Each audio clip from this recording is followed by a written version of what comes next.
How I use cognitive load theory in design and technology. What do we know about cognitive load?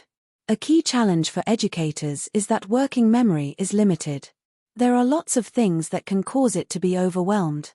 An example is when problem-solving learners might be presented with a large amount of complex information and asked to follow a series of problem-solving steps. Where a student has limited prior knowledge committed to their long-term memory, this might lead to their working memory being overwhelmed, impairing learning. How can we use ideas about cognitive load in our teaching? The aim of strategies that focus on managing cognitive load is not to minimize cognitive load but to optimize it, minimizing unnecessary load and ensuring that working memory remains focused on the information that is being taught.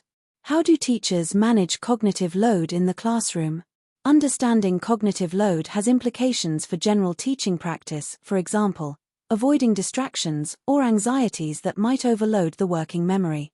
Teachers report practices aimed at managing cognitive load, for example, chunking content into manageable pieces of learning, creating frameworks and scaffolds to support understanding of key concepts, thinking about economy of language when giving verbal instructions, decluttering presentation materials. Case study. Considering cognitive load when introducing hazard and risk in design and technology, by Jane Buck, Head of Art, Design and Technology at Notre High School, Norwich.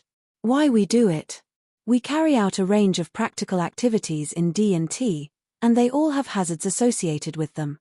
It's important that our students consider what these are, and how they might reduce associated risks. We find that this is much more successful if students review these risks and plan control measures themselves, rather than just being told what to do. However, if we do this at the same time as planning the rest of the task, students can become overloaded and fail to plan the control measures or the task itself successfully. What we do. We therefore chunk the information we give, focusing on risk assessment first, and then instructions for the practical task. We use a simple table to scaffold thinking, and make sure the table itself is as sparse and uncluttered as possible. We want students to focus on the risk assessment, rather than any extraneous information.